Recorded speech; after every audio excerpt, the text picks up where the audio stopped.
الحمد لله نحمده ونستعينه ونستغفره ونؤمن به ونتوكل عليه ونعوذ بالله من شرور أنفسنا ومن سيئات أعمالنا من يهده الله فلا مضل له ومن يضلل فلا هادي له وأشهد أن لا إله إلا الله وحده لا شريك له وأشهد أن سيدنا وسندنا ونبينا ومولانا محمدا عبده ورسوله صلى الله تعالى عليه وعلى آله وأصحابه وبارك وسلم تسليما كثيرا أما بعد فأعوذ بالله من الشيطان الرجيم بسم الله الرحمن الرحيم فلا أقسم بالشفق والليل وما وسق والقمر إذا اتسق لتركبن طبقا عن طبق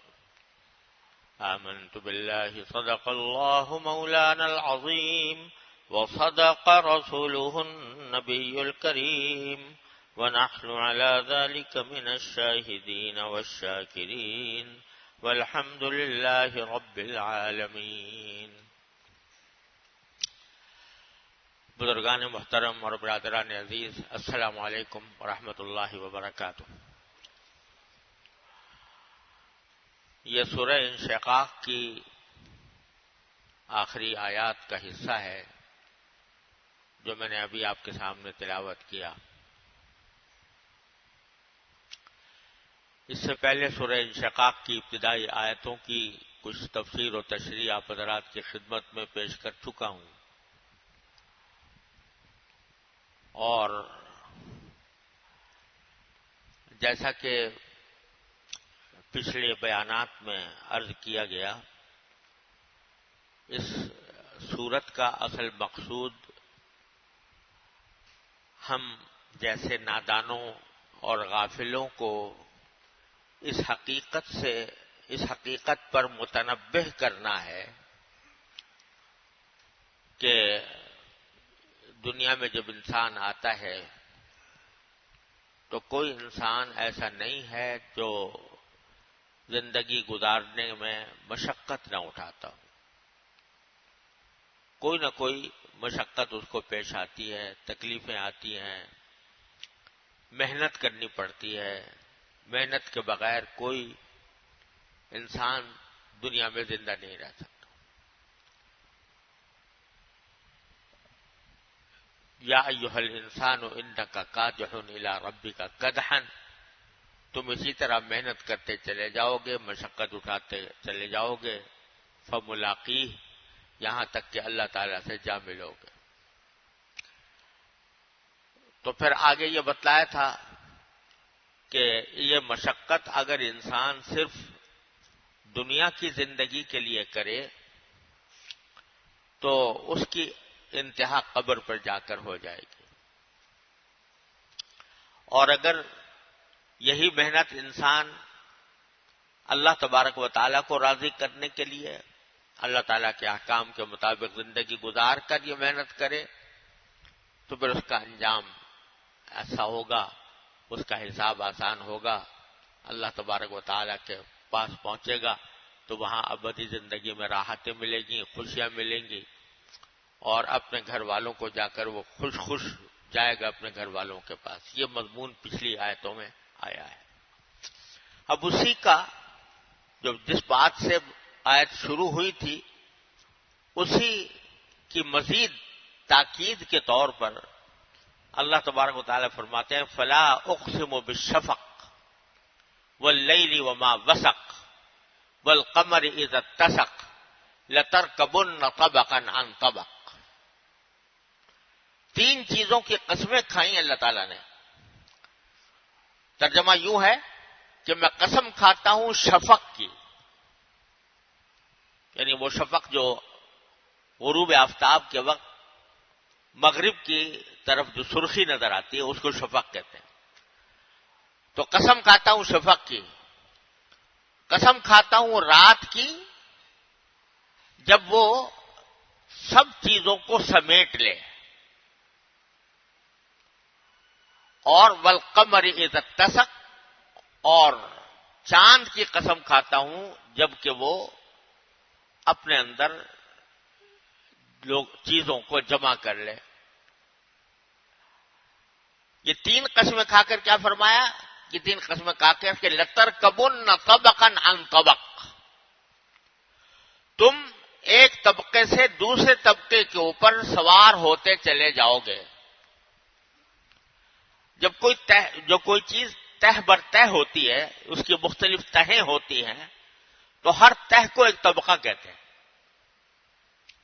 اگر بہت ساری چیزیں تہ بر تہ رکھی ہوئی ہیں تو ہر تہ ایک طبقہ ہے. تو اللہ تعالیٰ تین قسمیں کھا کر فرما رہے ہیں کہ تم طبقوں پر ایک طبقے سے دوسرے طبقے پر، دوسرے سے تیسرے طبقے پر سوار ہوتے چلے جاؤ گے، مرتے دم تک چلے ہوئے یہی ہوتا رہے گا. اور یہ جو تین چیزوں کی قسمیں کھائیں، یہ در حقیقت اسی مضمون کی شہادت کے طور پر کھائیں کہ انسان اپنی زندگی میں بے شمار انقلابات سے گزرتا ہے، اس کی حالتیں تبدیل ہوتی رہتی ہیں، ایک طبقے سے دوسرے طبقے کے اوپر جاتا رہتا ہے، یعنی ایک حالت سے دوسری حالت کی طرف، ایک کیفیت سے دوسری کیفیت کی طرف منتقل ہوتا رہتا ہے. اور مثال یہ قسم کھا کر ایک شہادت دی کہ دیکھو جس طرح رات کے وقت میں جب آفتاب غروب ہوتا ہے تو مغرب کے افق پر روشنی سرخ رنگ کی نمودار ہوتی ہے. غروب ہو گیا سورج، لیکن اس کی جو سرخ روشنی ہے وہ افق پر نظر آتی ہے. یہ اس بات کی دلیل ہوتی ہے کہ اب یہ ایک انقلاب آ رہا ہے کہ دن جا رہا ہے اور رات آ رہی ہے. شفق یہ علامت ہے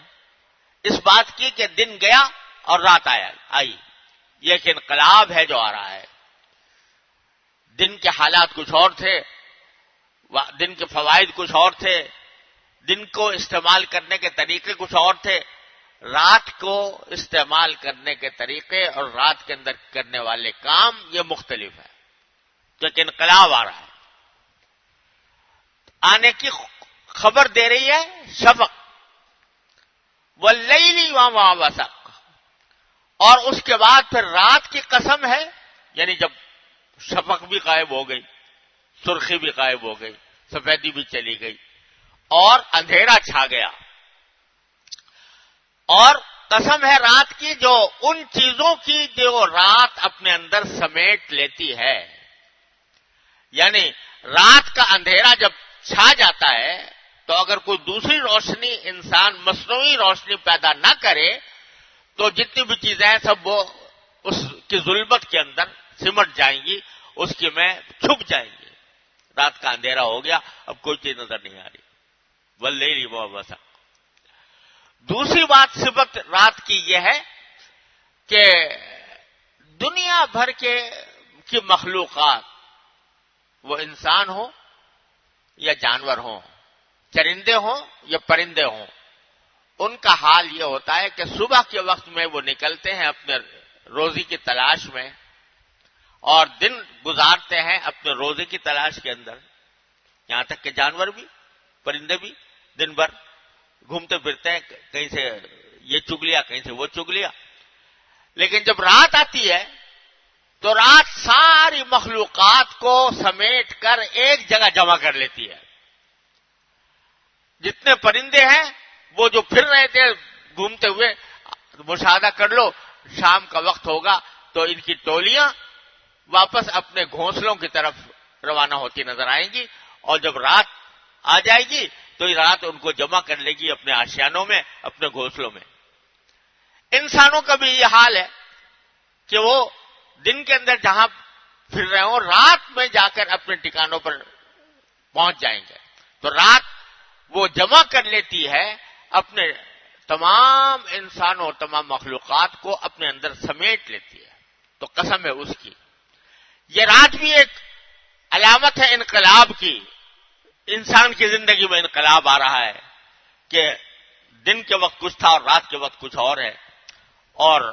حالات مختلف ہو رہے ہیں۔ دن کے وقت میں اس کی کچھ اور مصروفیات تھیں، رات کو کچھ اور مصروفیات ہیں، انقلاب آ رہا ہے۔ تیسری چیز فرمائی والقمر اذا اتسق، اور قسم ہے چاند کی جب وہ جمع کر لے، اس کے معنی بھی جمع کرنے کے ہوتے ہیں، مطلب معنی یہ ہے کہ چاند کو آپ دیکھو، جب مہینے کے شروع میں چاند نمودار ہوتا ہے کتنا باریک سا ہوتا ہے، دیکھنا بھی اس کو مشکل ہوتا ہے، اس کے دیکھنے کے اوپر بھی اختلافات ہو جاتے ہیں، کبھی دیکھا گیا کہ نہیں دیکھا گیا، اتنا چھوٹا ہوتا ہے۔ پھر روز اس کے اندر اضافہ ہوتا رہتا ہے، بڑھتا رہتا ہے، یہاں تک کہ 14ویں رات میں پورا مکمل ہو جاتا ہے۔ والقمر اذا اتسق، جب چاند جو ہے وہ مکمل ہو گیا تو کیا مانا کہ یہ خود چاند کے اندر جو اختلافات آ رہے ہیں، تغیرات آ رہے ہیں، چھوٹا تھا پھر اس سے بڑا ہوا، پھر اس سے بڑا ہوا، پھر اس سے بڑا ہوا، یہاں تک کہ پورا ہو گیا، پھر گھٹنا شروع ہوگا۔ اتنا روشن خوبصورت مکمل چاند 14ویں میں نظر آتا ہے، اگلی رات میں گھٹنا شروع ہو جاتا ہے، پھر گھٹنا شروع ہو جاتا ہے، پھر گھٹنا شروع ہو جاتا ہے، حتی عاد کالعرجون القدیم، قرآن کریم نے فرمایا کہ یہاں تک کہ لوٹ کر ایسا ہو جاتا ہے جیسے پرانی کوئی ٹہنی ہوتی ہے چھوٹی سی، ایسی ہو جاتا ہے۔ تو تغیرات اور انقلابات اس زندگی کا خاصہ ہیں۔ انسان خود اپنے اوپر غور کرے، لترکبن طبقا عن طبق، تم ایک طبقے سے دوسرے طبقے کی طرف سوار ہوتے چلے جاؤ گے۔ کیا حقیقت ہے ہماری اور آپ کی، انسان کی؟ ایک اللہ بچائے، جب ابتدا میں انسان غور کرے تو کوئی حقیقت نہیں، معدوم، محض ایک نطفہ بن گیا اور پھر ایک لوتھڑا بن گیا، لوتھڑے سے اس کے اوپر کچھ ہڈیاں آ گئیں، ہڈیوں پر اللہ نے گوشت چڑھا دیا، یہاں تک کہ اندر وہ حمل کی شکل اختیار کر گیا۔ کس طرح کہ ماں کے پیٹ میں جو گندا خون تھا وہ غذا بن گئی اس کی، اسی میں لذت آ رہی ہے، اسی کو، اسی سے اس کی پرورش ہو رہی ہے، گندے خون سے پرورش ہو رہی ہے، اور وہ اسی رحم مادر کو، ماں کے پیٹ کو اپنی ساری کائنات سمجھتا ہے۔ اس وقت میں اگر اس بچے کو کوئی یہ کہے کہ بھئی تو جس ماں کے پیٹ کو ایک پوری کائنات سمجھتا ہے، یہ تو ایک چند انچوں کی ایک جگہ ہے، اور جب تو باہر نکلے گا تو جس چیز کو تو نے پوری دنیا سمجھا ہوا ہے وہ باہر نکلے گا تو اس سے 1000 گنا زیادہ جگہ تجھے اپنے مکان کی ملے گی۔ تو وہ تصور سے اس کے باہر ہو سکتا ہے کہ یہ کیسے ہو سکتا ہے، یہ ساری جو میری تو کائنات ہی ہے، ماں کا پیٹ ہے۔ اور جب باہر نکلا تو باہر نکل کر ماں کے پیٹ سے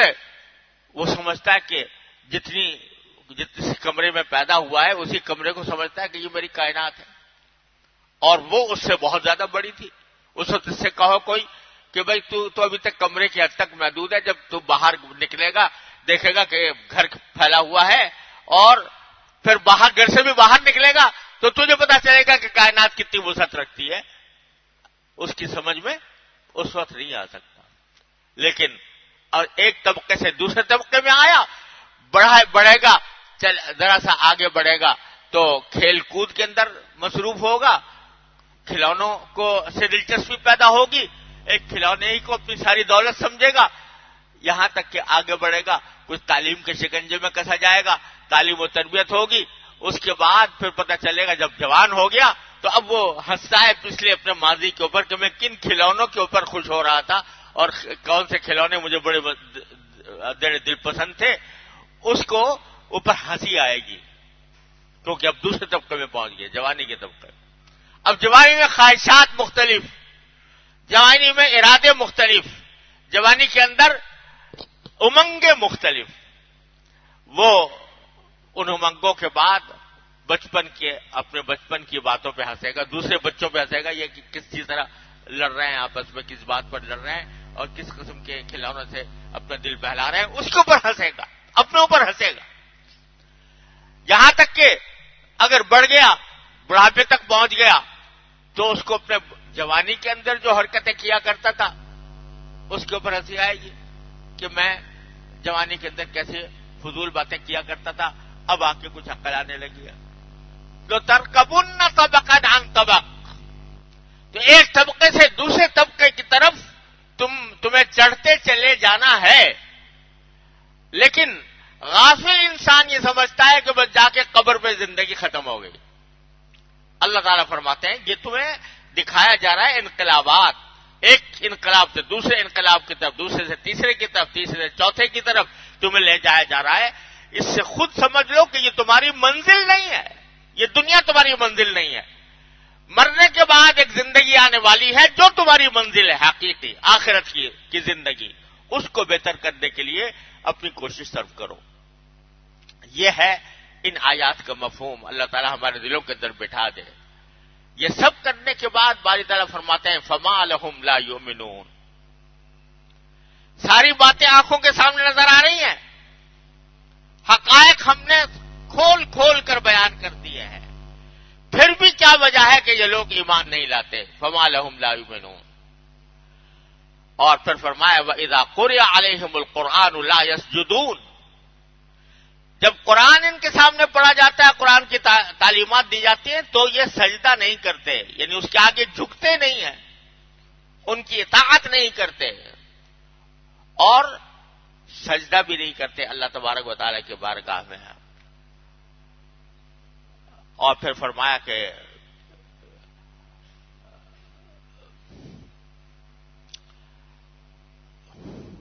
واللہ اعلم فبشرہم بعذاب علیم واللہ اعلم بما یوعون، جو کچھ یہ اپنے دلائل جمع کر رہے ہیں اللہ تعالیٰ خوب پتہ ہے، اور فبشرہم بعذاب علیم، ان کو دردناک عذاب کی خبر سنا دو۔ اور آخر میں فرما دیا جہاں پر بھی اللہ تعالیٰ کافروں کو عذاب دینے کا ذکر کرتے ہیں تو مومنوں کو تسلی بھی ساتھ ساتھ دے دیتے ہیں، الا الذین آمنوا وعملوا الصالحات لہم اجر غیر ممنون، البتہ جو ایمان لا چکے ہیں، نیک کام کر رہے ہیں، وہ نہ گھبرائے، ان کے لیے ایک ایسا اجر ہے جو کبھی ختم نہیں ہوگا، مستقل جاری رہے گا۔ یہ آیت جو میں نے پڑھی آپ کے سامنے، اذا فما لہم لا یؤمنون واذا قرئ علیہم القرآن لا یسجدون، یہ سجدہ تلاوت کی آیت ہے، یعنی اس کو پڑھنے سے سجدہ کرنا واجب ہو جاتا ہے، تو اب بھی واجب ہو گیا، پڑھنے والے پر بھی اور سننے والے پر بھی۔ اگر ایک مجلس میں ایک سے زیادہ مرتبہ پڑھا گیا تو ایک سجدہ کافی ہوتا ہے، تو ہم سب پر واجب ہو گیا۔ یہ بھی اللہ تعالیٰ کی ایک شان ہے اس کے کلام کی کہ جب وہ کافروں کا ذکر فرما رہے ہیں کہ یہ لوگ قرآن کریم جب ان کے سامنے پڑھا جاتا ہے سجدہ نہیں کرتے، تو مومنوں کو کہا گیا ہے کہ جب تم یہ آیت پڑھو فوراً سجدہ کر لو، سجدہ کر کے اللہ تبارک و تعالیٰ کی اطاعت کا اظہار کر دو۔ اس واسطے ہم پر سجدہ واجب ہو گیا۔ اور ایک سنت پر آج ہم عمل کر لیتے ہیں، ایک مرتبہ نبی کریم صلی اللہ علیہ وسلم اور خلفاء راشدین کی بھی یہ سنت ہے کہ خطبہ جمعہ کے اندر آیت سجدہ تلاوت کی تو اسی وقت حضور اقدس صلی اللہ علیہ وسلم نے سورہ نجم میں سجدہ فرمایا تھا اور سب لوگ اس میں اکٹھے شریک ہوئے تھے، حضرت فاروق اعظم رضی اللہ تعالیٰ عنہ نے سورہ نحل تلاوت کی خطبے کے اندر، تو اسی وقت خطبے کے دوران ہی خود سجدہ کیا اور جتنے حاضرین تھے ان سب نے سجدہ کیا، تاکہ اس آیت سجدہ کے اوپر فوراً عمل ہو جائے۔ تو آئیے آج ہم اس سنت پر بھی عمل کر لیتے ہیں، سب مل کر اس وقت سجدہ کر لیں اور اللہ تبارک و تعالیٰ سے دعا کریں، یا اللہ اپنی رحمت سے، اپنے فضل و کرم سے ہمیں ان لوگوں میں سے بنائیے جن کا ذکر اللہ تعالیٰ نے سورت میں آخر میں کیا ہے، کہ وہ عام ایمان لانے والے ہیں، عمل صالح کرنے والے ہیں، ان کے لیے ہمیشہ نہ ختم ہونے والا اجر ہے۔ اللہ تعالیٰ ان کو شامل، اور یہ کہہ کر سب سجدہ کر لیتے ہیں۔ بسم اللہ۔